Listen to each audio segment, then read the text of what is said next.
Em nome de Deus, de Jesus, da cúpula espiritual do Círculo da Luz, nós damos por abertos os trabalhos da noite de hoje.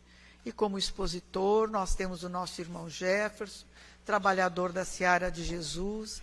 Vamos vibrar para que ele encontre facilidade no tema que preparou para todos nós na noite de hoje. Boa noite a todos. Que Deus nos proteja e nos ilumine sempre. O tema é um tema escolhido pela URI, que é a União Regional Espírita. Da nossa região é a 9ª URI. O tema é valorização da vida. Setembro ele começa justamente com esse processo de valorizar a vida, porque é o mês da prevenção ao suicídio e a valorização da vida.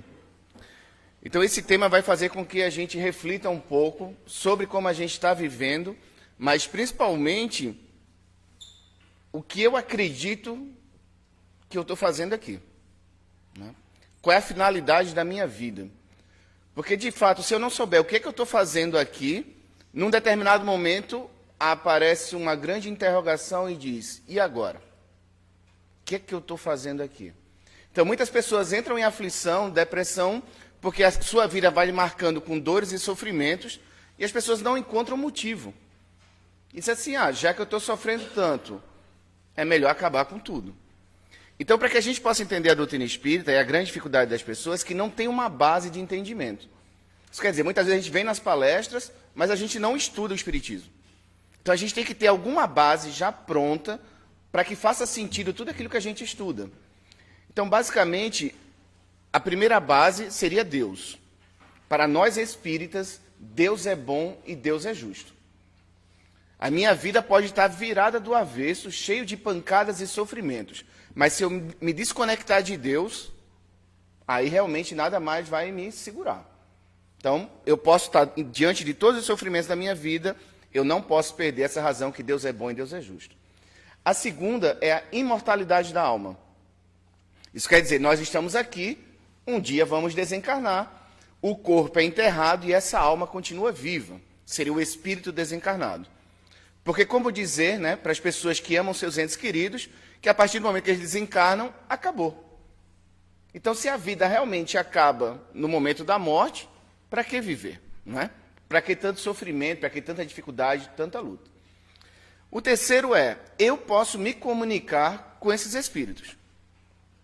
Não é? Que é a comunicabilidade com os espíritos. Porque o corpo, ele é destruído, mas toda a inteligência está na alma. Então ela fala, né, pelos nossos pensamentos, ou pela boca dos médiuns, ou pelas mãos dos médiuns, mas esses espíritos que estão nos planos espiritual se comunicam com a gente. Quarto, reencarnação. Uma vida só seria extremamente injusta. Não é? A gente vem para cá e vê tantas dificuldades, tantos sofrimentos, e dizer, uma vida só? Será que é justo? É cada um para e pense. Será que é justo uma vida só? Quinto, lei de causa e efeito. O bem que eu faço, volta para mim. O mal que eu faço, volta para mim. Então, quando a gente começa a ter essa base, faz com que a gente comece a entender a doutrina mais clara. Porque, às vezes, a gente pode pegar uma palestra que não faça sentido para a gente, porque o que ele está querendo dizer com isso? Falta a base. Tido essa base, Kardec diz o seguinte, são 4 obras que a gente vai estar estudando hoje. Livro dos Espíritos, Evangelho segundo o Espiritismo, o livro chamado Céu e Inferno e o Espiritismo na sua expressão mais simples. É a filosofia espírita. Então ele diz, vive o homem incessantemente em busca da felicidade, que também incessantemente lhe foge, porque a felicidade sem sofrimento não se encontra na Terra. A doutrina é uma fé raciocinada. Isso quer dizer, eu escuto, eu estudo, agora a minha compreensão, através da minha consciência, vai dizer se faz sentido ou não. Simplesmente a doutrina vai nos trazendo os ensinamentos e através da nossa consciência a gente vai realmente vendo se faz sentido ou não. Ele está dizendo o seguinte, incessantemente nós na Terra buscamos a felicidade e constantemente ela foge, porque vem sofrimento. Ensinamento deles, na Terra não existe vida sem sofrimento. Aquele que não quer sofrer na Terra está se iludindo, porque mesmo que não queira, mesmo que faça tudo para não sofrer, vai sofrer. Qualquer decisão que você queira tomar na sua vida, para a direita ou para a esquerda, continuar casado, separar, sair do emprego, continuar no emprego, mudar de cidade, não mudar de cidade, qualquer decisão que vá fazer você tomar, acreditando que não vai sofrer diante dessa decisão, está se iludindo. Talvez eu não sofra o que eu vou sofrer na direita se eu tivesse tomado o caminho da esquerda. Mas lá também vai ter sofrimento. Então, essa busca constante das pessoas quererem não sofrer abre uma grande desilusão.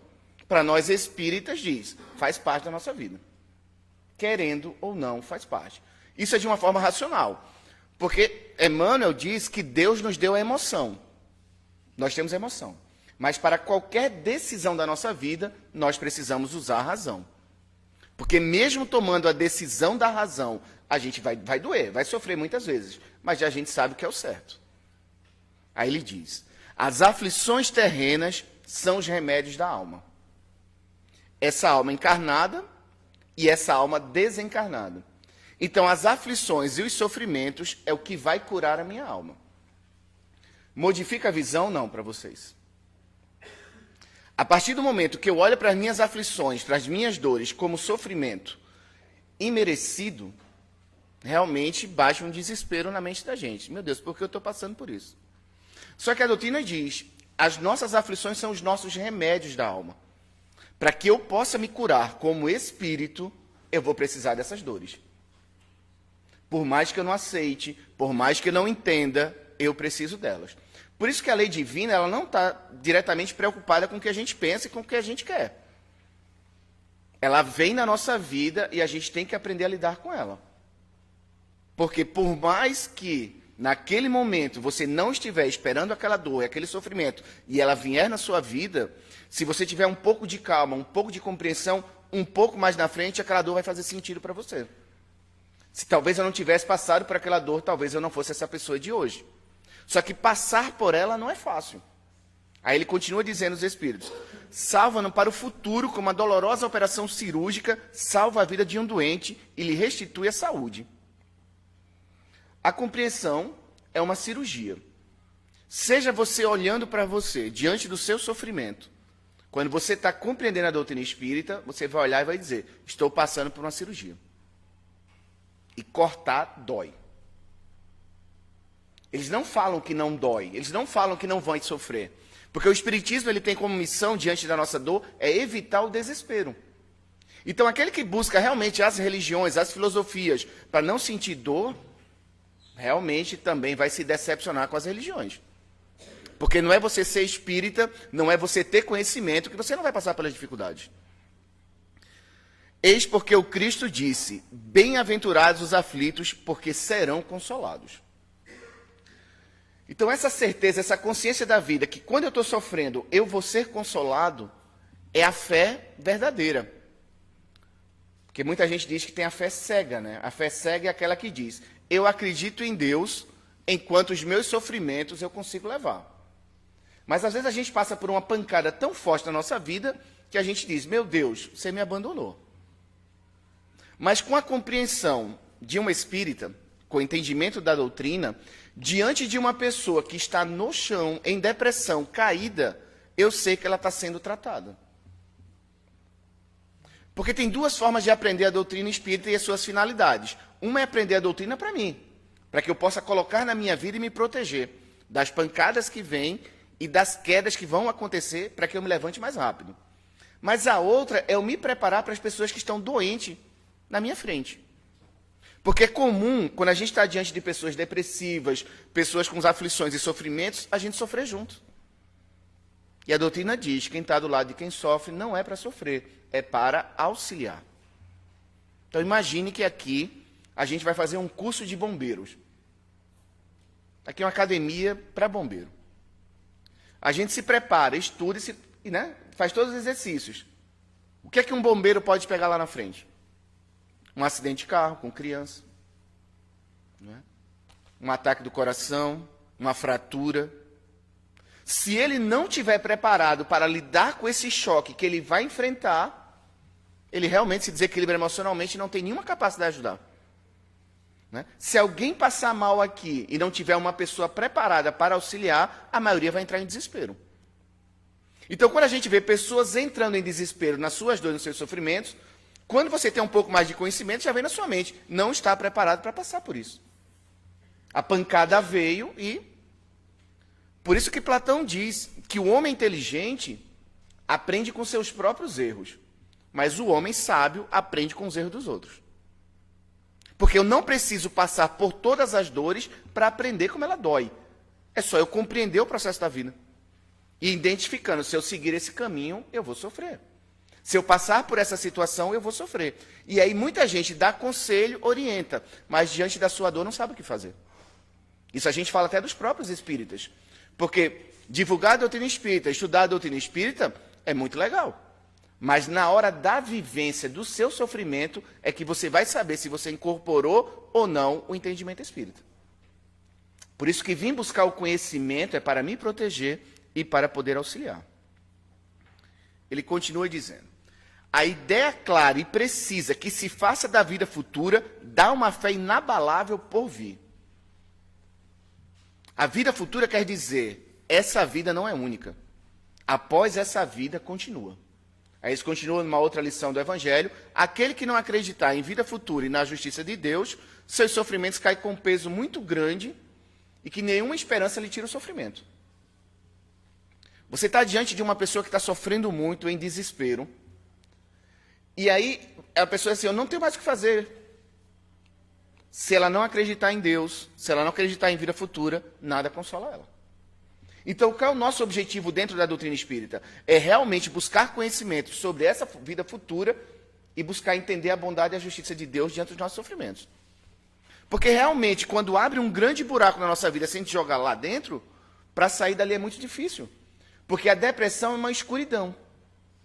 Quando você entender uma pessoa depressiva, ela está escura lá dentro na mente dela, ela não consegue ver nada. Ela não consegue respirar, não consegue se comunicar, ela está lá dentro. E o absurdo é querer que essa pessoa saia dali de uma hora para outra. Você está em depressão, saia. Isso é preguiça. Não é. Ela está perdida ali dentro. Então, o grande objetivo da gente estudar para a gente é que, diante da nossa escuridão, a gente tenha mecanismos para sair. E também, tendo conhecimento, passar a iluminar o caminho para que aquela pessoa também possa sair. Aí ele diz, essa fé tem consequências enormes sobre a moralização dos homens, porque muda completamente o ponto de vista pelos quais eles encaram a vida terrena.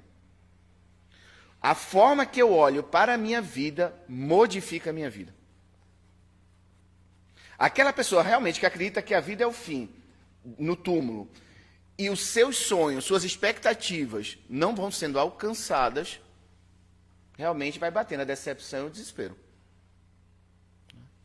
Por exemplo, como dizer para uma mãe que não vai ver seu filho, nunca mais. É depressão profunda. Deus não seria justo. Então faz parte do processo a gente começar a entender que essa vida na Terra ela é rápida e passageira, um instante na eternidade. E eu preciso estudar e colocar isso na minha vida como uma verdade. Porque foi isso que o Chico Xavier veio fazer na Terra. Perguntaram para o Chico, Chico, o que é que mais te garante como médium espírita? A carta que eu entregava para os pais. Mas como você garante que era aquele filho daquela senhora? Pergunte para ela. Então a grande missão do Chico, além de trazer todas as obras, era a comprovação da imortalidade da alma. É isso que ele diz aqui. Essa fé tem consequências enormes sobre a moralização dos homens, porque muda completamente o ponto de vista pelo qual eles encaram a vida terrena. Se eu sou ruim e eu vou morrer e nada mais vai existir, para que eu vou ser bom? Para que eu vou querer mudar? Para aqueles que se colocam pelo pensamento na vida espiritual, que é infinita, a vida corporal não é mais do que rápida passagem, uma breve permanência num país ingrato. Nós vivemos num país ingrato chamado Terra. Nós temos momentos de felicidade para saber como é bom ser feliz. Mas constantemente, por sermos espíritos imperfeitos, nós passamos mais por sofrimentos do que por alegria. Mas esses sofrimentos são uma necessidade, é uma cirurgia que a gente precisa passar. Porque é a vez de avaliar a justiça divina pela vossa. Isso quer dizer, uma pessoa que não tem um entendimento sobre a vida, uma filosofia espírita, um ensinamento para poder fazer uma reflexão, ela se perde na vida. Aqui ele está dizendo, a pessoa está no sofrimento, está passando pelas suas dores, cada um tem a sua, e a doutrina está pedindo para a gente fazer uma reflexão. Por que a vez de avaliar a justiça divina pela vossa? Quem comanda tudo é Deus. Uma força suprema que a gente não consegue entender muitas vezes. Então, muitas vezes a gente coloca isso é certo e isso é errado. E quando não sai da forma que a gente acha certo, o nosso egoísmo machuca. Não deveria acontecer isso, não deveria ser desse jeito, mas foi desse jeito. Então ele está dizendo, quem é vós? Né? Para julgar a justiça divina. Podeis supor que o Senhor dos mundos se aplique por mero capricho a vos infligir penas cruéis? Porque, mais uma vez, a gente volta. Deus é bom e Deus é justo na nossa vida? E aí o Espírito faz a gente refletir. Se você acha que Deus é bom e Deus é justo, você acha que Ele vai fazer você passar por um sofrimento só por capricho? Ou há uma necessidade de você passar por esse sofrimento? Quando a gente entender qual a necessidade de eu passar por esse sofrimento, a minha vida muda completamente. Porque agora eu entendo porque eu estou nessa situação. Então, um dos maiores sofrimentos do ser encarnado é não saber por que sofre. Ainda mais se sentindo completamente injustiçado. Nada se faz sem um fim inteligente. E seja o que for que aconteça, tudo tem a sua razão de ser. Falta o quê? A gente entender essa razão. Não sei se vai ficando claro para todo mundo. Você está no meio das suas dores, nos meios do sofrimento, e você está estudando a doutrina espírita. Ela está dizendo para você, tem uma razão de ser. Tem uma razão de ser. Nada é por acaso. E aquele que se encontra em sofrimento pode sempre dizer, perdoe-me, Senhor, porque errei. Isso aqui é uma lição para a gente começar a aprender a ser humilde. E evitar o nosso orgulho e o nosso egoísmo.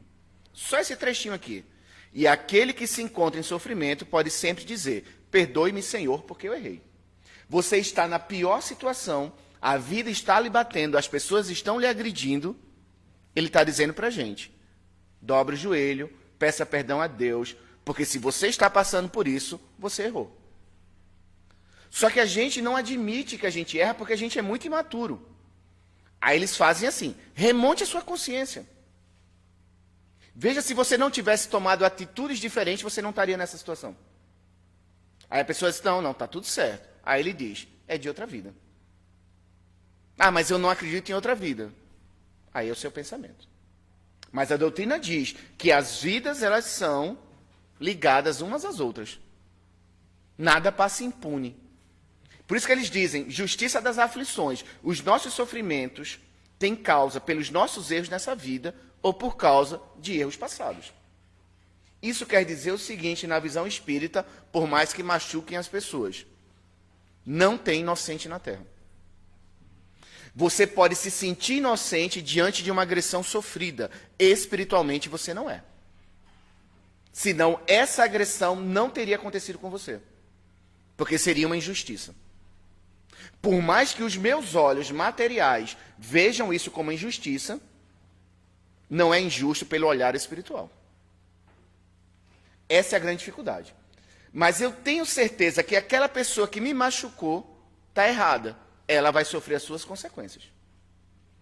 Mas ela não errou o alvo.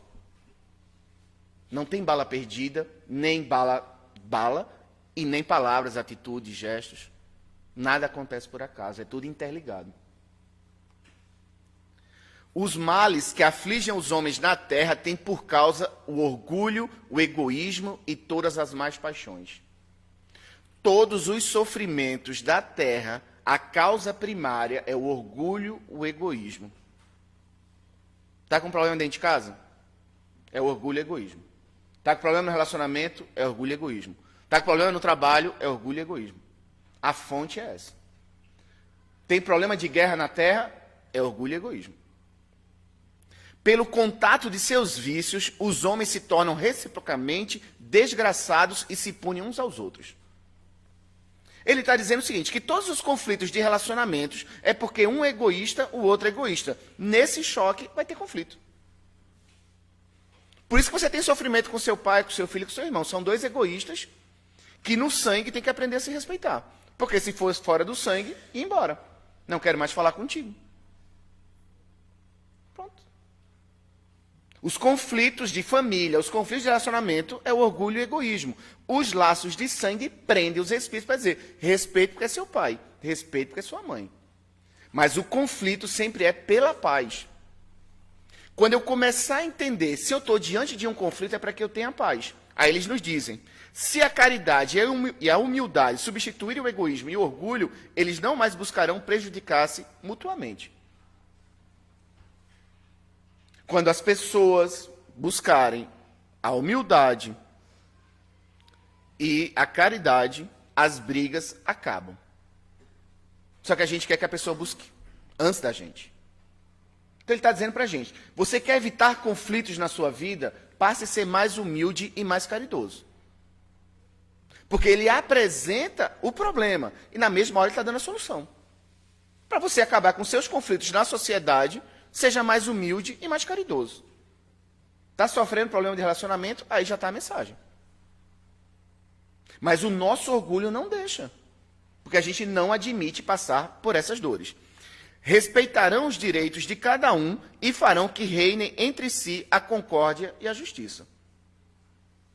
Então, se eu tenho um conflito dentro de casa, Emmanuel tem uma mensagem muito linda que diz assim, as pessoas querem mudar o mundo, mas não conseguem mudar 3, 4 pessoas dentro de casa. Não consegue 3, 4 dentro de casa. Porque ali realmente é um laboratório onde a dor e a felicidade fazem parte. Agora, Jefferson, como é que eu consigo resolver os problemas dentro da minha casa porque é muito conflito? Começa a praticar a humildade e a caridade. Mas eles não querem. Comece por você. Comece por você.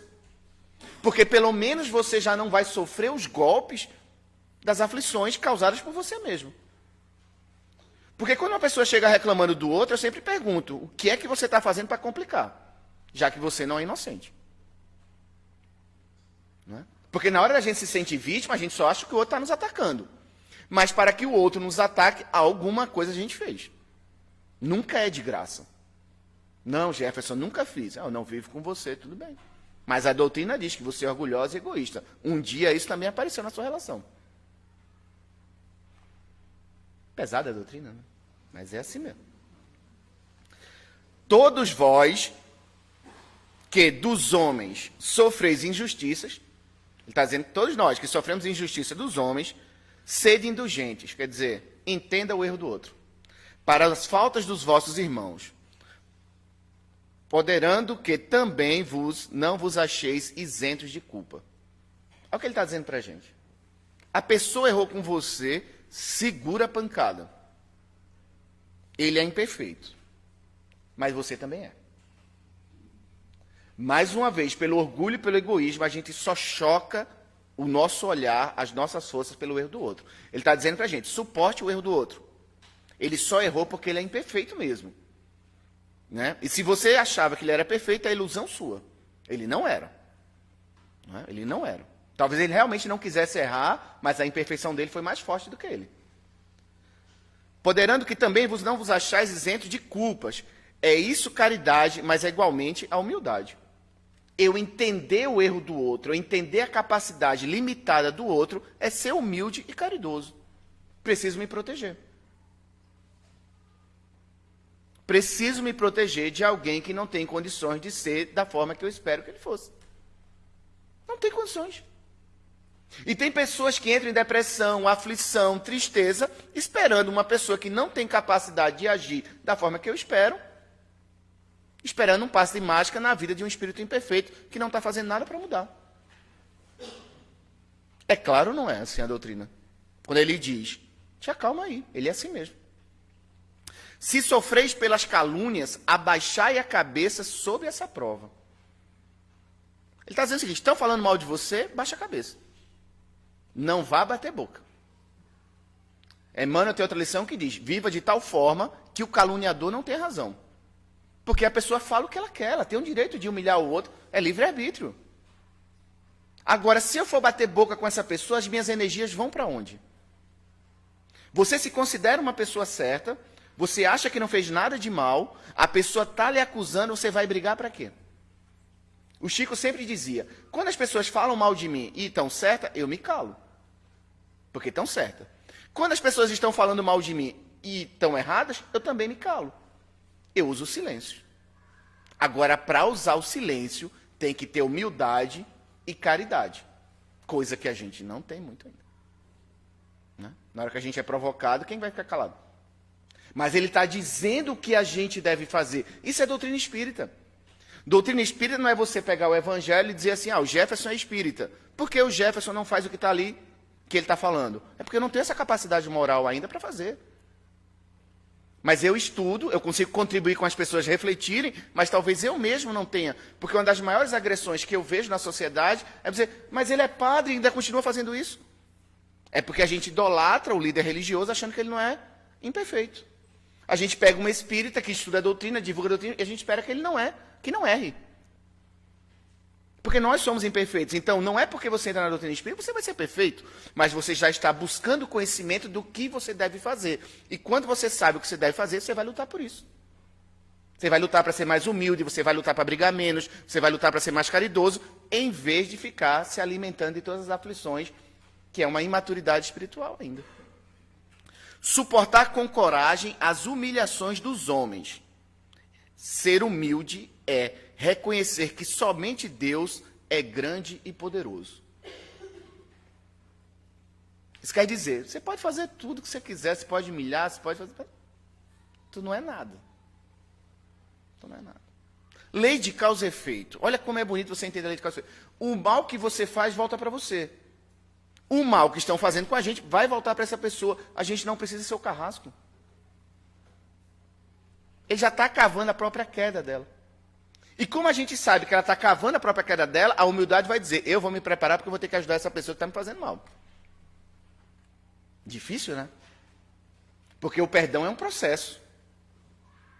Perdoar não é só dizer que eu te perdoo, é um processo. E talvez o processo final seja você ir lá, abraçar e levantar aquele que estragou a sua vida. Porque eles dizem que aí é a maior vitória que a gente tem sobre o nosso orgulho e o nosso egoísmo. Ah, Gerson, mas eu não consigo fazer isso. Mas quando você estuda, você sabe o que você precisa fazer. Você já não fica tentando fazer outras coisas que não deve mais. Isso só lembrando que é valorização da vida, né? Porque as pessoas caem em depressão e angústia. A felicidade perfeita está ligada à perfeição, ou seja, à purificação completa do espírito. Quem é perfeito aqui, pessoal? Então esquece felicidade plena. Como foi dito, vida sem sofrimento na Terra não existe. Mais uma vez, muita gente acredita que a família deve ser a foto da estante. E a gente sabe que não é mais. Foto da estante é ilusão. Durante o caminhar da vida tem sofrimento. Então, toda a imperfeição é, ao mesmo tempo, uma causa de sofrimento. Quais são as suas imperfeições? Cada um para e reflita. Eu sei as minhas. As suas imperfeições são as causas dos seus sofrimentos. Assim como toda qualidade adquirida é uma causa de felicidade e de atenuação dos sofrimentos. Se eu quero diminuir de sofrimento, eu tenho que ser uma pessoa melhor. Jefferson, eu estou sofrendo muito, é só pancada na minha vida. Meu Deus, eu não sei mais o que fazer. Alguém já pensou isso, já falou isso na vida? Não sei mais o que fazer. Se torne uma pessoa melhor. Isso quer dizer, saia de casa e vai buscar algum lugar que você possa se tornar uma pessoa melhor. Enquanto você não fizer isso, você está no vale do egoísmo, esperando mais uma vez que o passe de mágica venha e me tire desse sofrimento. Eu só vou sair do meu sofrimento quando eu começar a ser uma pessoa melhor no meu caminho. Isso as pessoas acham que é difícil assim dizer, né? É difícil praticar realmente.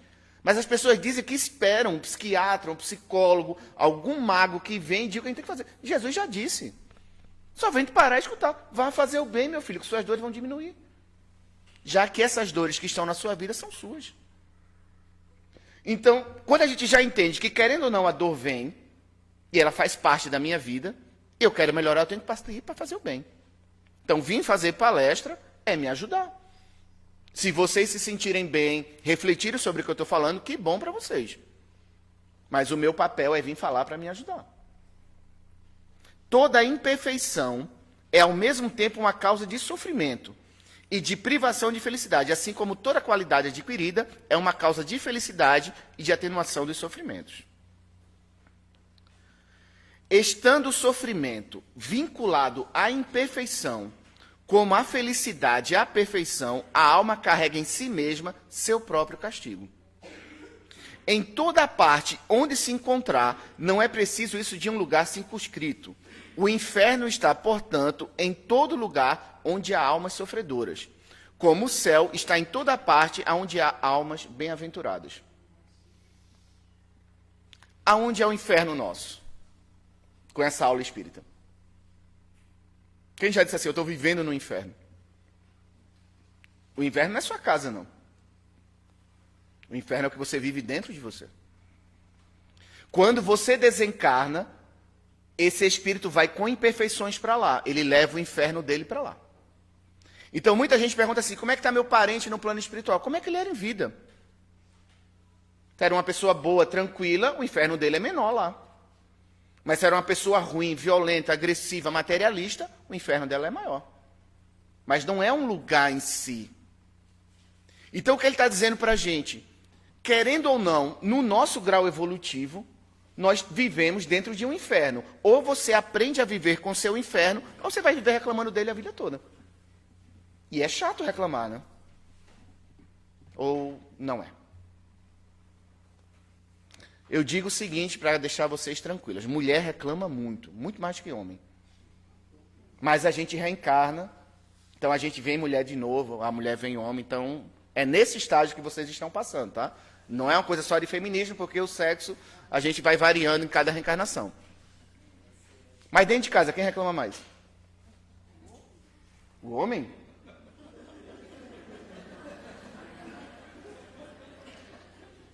Quem já cansou de reclamar dentro de casa? Eu não aguento mais reclamar, mas não fala para os outros, né? Então o inferno está, portanto, em todo lugar onde há almas sofredoras, como o céu está em toda parte onde há almas bem-aventuradas. Então o nosso sofrimento diante das situações é o nosso inferno. Ou eu trabalho para melhorar isso, ou eu vou viver reclamando. Mais uma vez, a gente não pode esperar passe mágico. Por isso que a doutrina não tem promessa. Eu vou fazer uma promessa para minha família melhorar. Enquanto a família deixar o orgulho e o egoísmo tomar conta, não melhora. Eu vou fazer o meu filho melhorar. Eu vou dar uma bênção na roupa dele, vou pedir aos espíritos para proteger ele, mas ele não quer ser mais humilde e mais orgulhoso. Ou mais humilde e mais caridoso. O que é que vai adiantar? Muita coisa. Porque as boas energias estão indo para lá. Mas a decisão sempre é dele. O espiritismo não tem a prática de bênção, de roupa, tudo, mas se as pessoas vão em lugares que querem, o que elas estão pedindo é, proteja meu filho, pelo amor de Deus. Isso vai para a pessoa. Mas a decisão de agir certo ou não, sempre vai ser da outra pessoa. Senão era muito fácil. A mãe perguntar, meu Deus, por que você deixou meu filho se matar? Não é? Aí bota compromisso para Deus, para Jesus. Não, cada um faz o que quer da sua vida, ninguém morre. A vida sempre continua. Então a gente tem que ter esse cuidado, porque muita gente entra em depressão e angústia porque faz tudo pelos seus parentes e não vê o resultado. Mas o nosso trabalho é exatamente esse, fazer tudo que a gente pode. E esperar o resultado é que não pode. Porque o resultado não depende do que a gente fez, o resultado depende do que a pessoa vai fazer com o que a gente fez para que ela percebesse. E se eu não tiver esse entendimento, eu vou viver frustrado. Por exemplo, trabalhador espírita. Vem a pessoa tomar passe, a gente conversa, ela não frequenta a casa. Ah, mas ela veio aqui, eu estou sofrendo por ela. Não, ela está no tempo dela. O que eu tinha que fazer era apresentar os serviços da casa, fazer a palestra, me dedicar, me colocar à disposição. Agora, eu sofrer por alguém que não quer mudar, eu não posso. Eu tenho que me fortalecer, porque no dia que ela precisar de novo, eu tenho que estar junto. Porque o que acontece com muita gente? Cansei de te ajudar. A pessoa que cansa de ajudar o outro é porque não está fortalecida com caridade, humildade, para ajudar aquele que tem dificuldade de mudar. Aí a gente já quer expulsar. Ninguém é obrigado a viver com ninguém diante das dores. Mas quando você desiste da pessoa, é porque você não é caridosa nem humildade, nem tem humildade. Não suporto mais viver com você, mas eu quero vibrar por você sempre. Porque você é filho de Deus, um dia você vai mudar. E é difícil. Orgulho para a gente. O reloginho passa rápido, mas aqui está indo também. O espírito é assim, sempre o árbitro do seu próprio destino. Pode prolongar seus sofrimentos na persistência do mal, ou aliviá-los ou abreviá-los por seus esforços para fazer o bem.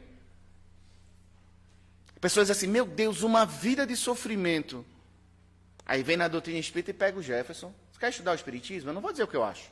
Quero, Jefferson. Aí digo, ó, o espírito é sempre o hábito do seu próprio destino. Pode prolongar os seus sofrimentos pela persistência no mal. Não sei se ficou claro assim. Não sei se vocês entendem como eu entendo a doutrina espírita.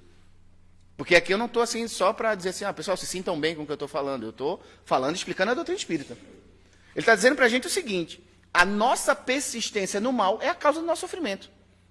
E geralmente o nosso sofrimento de longo prazo, a gente está acusando os outros e a vida. Mas ele está dizendo o seguinte, sua vida está difícil, mas o que você está fazendo para o bem? Uma reflexão para todos nós. O que você está fazendo para o bem? Eu estou em paz. Vim hoje fazer palestra. Pelo menos hoje eu estou em paz. Amanhã já não. Amanhã tem Uruçanga também. Já estou em paz também. Na quarta eu já não sei. Então ele está perguntando o seguinte: o que você está fazendo para o bem? Porque aliviá-los ou abreviá-los por seus esforços para fazer o bem. Quanto mais se demora a se desfazer dos defeitos, mais as consequências são penosas e mais a reparação que se deve realizar é rigorosa. Quanto mais eu demorar a ser uma pessoa melhor, mais eu vou sofrer na vida. Porque só o que vai me dar paz na vida é ser uma pessoa melhor. Quantos anos de terapia, com todo respeito às ciências todas que existem. Não é? Até hoje eu estava lendo lá com... o nome do teu filho agora sumiu aqui. Com Pablo. Não é? A psicologia com Jung e o Freud. Foram depois do Kardec. O espiritismo, né, na psique humana, vem antes da psicologia e da psiquiatria. Quanto mais se demorar a se desfazer dos defeitos, mais consequências são penosas e mais reparação se deve. Você entra num consultório sofrendo muito, a doutrina vai dizer, se torne uma pessoa melhor que sua vida vai melhorar. Se fortaleça para lidar com seus problemas, porque esses problemas são seus. É uma forma de terapia. Você compreender o processo da sua vida. Diante do sofrimento, o que nos diferencia uns diante dos outros é a nossa maneira peculiar de apreciá-los e recebê-los. Já que todo mundo sofre, o que vai modificar é a forma de você entender o seu sofrimento e colocar a solução em prática. Quanto mais conhecimento você tiver na vida, mais você vai saber lidar com as suas dificuldades. Então, quando você se sentir perdido na sua vida, é porque está faltando conhecimento. Está faltando conhecimento. Por isso que muita gente se decepciona com outras religiões, porque sempre é a mesma coisa. Aqui não. Se você se dedicar à doutrina espírita, cada dia tem uma lição nova. E você não é obrigado a frequentar casas espíritas. Você não é obrigado a frequentar grupos de estudo, apesar que tem para nos ajudar. Mas se você se dedicar a pegar uma obra e dizer assim, eu quero ler um pouco para entender. Porque as pessoas dizem assim, Jefferson, por onde é que eu começo a entender a doutrina espírita?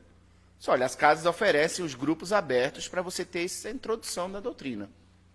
Mas se você não quer estudar, por onde eu começo? Por onde você tem dúvida.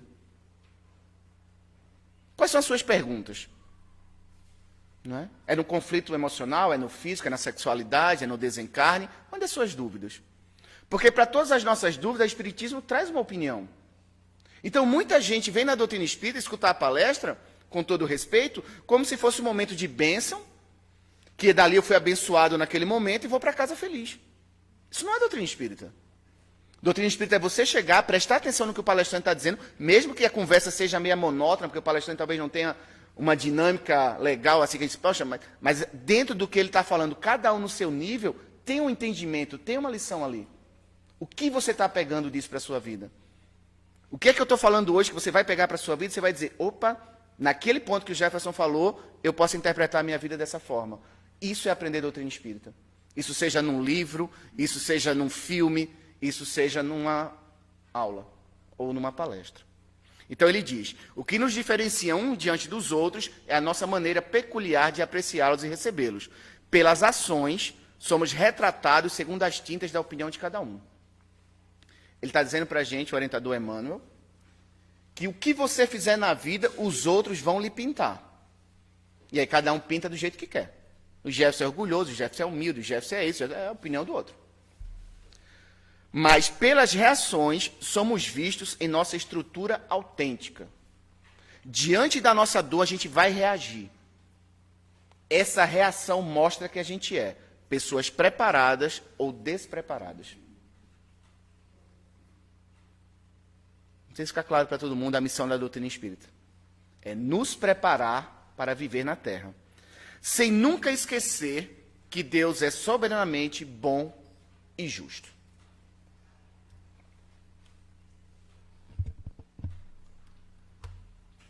Soberanamente bom e justo. Então há uma necessidade de realmente eu buscar essa humildade, essa caridade. Como fazer?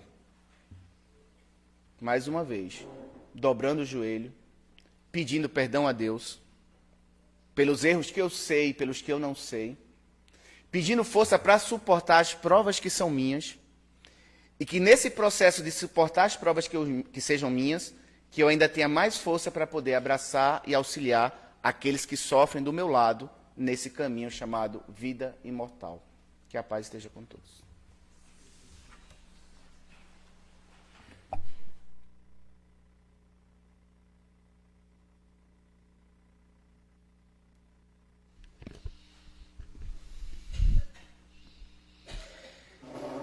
Agradecemos assim ao nosso irmão Jefferson pela mensagem que deixou para todos nós, que possamos fazer as nossas reflexões e vermos onde é que nós temos que mudar, né?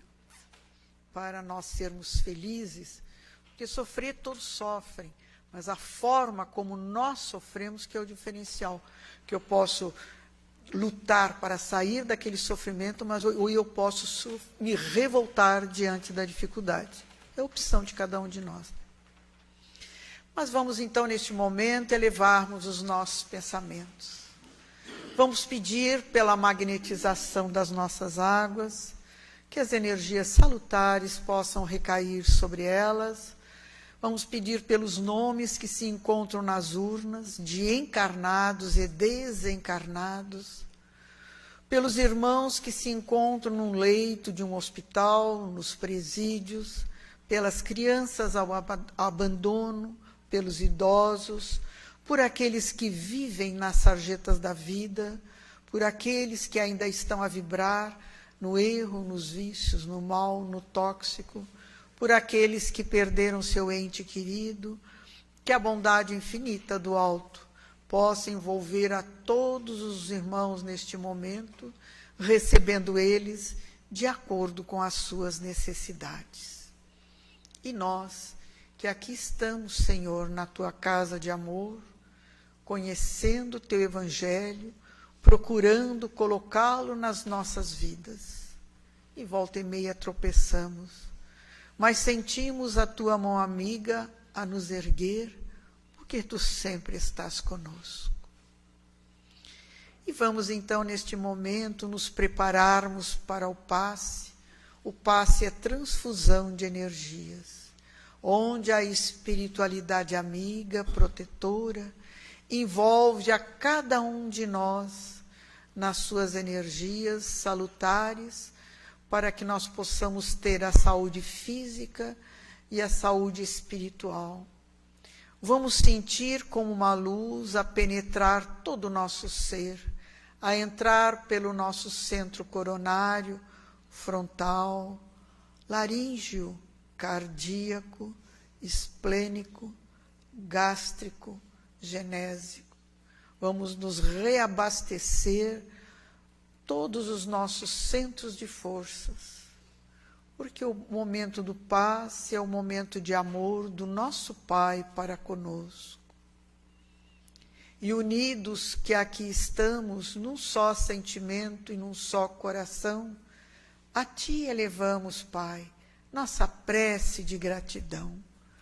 Pai nosso que estais em toda parte, santificado seja o Teu nome, venha a nós o Teu reino, seja feita a Tua vontade, assim na terra como no espaço. O pão nosso de cada dia dá-nos hoje, perdoa as nossas dívidas, assim como nós perdoarmos aos nossos devedores. E não nos deixes, Pai, cair nas tentações, livra-nos de todos os males, pois teu é o reino, é o poder, é a glória para sempre. Que assim seja.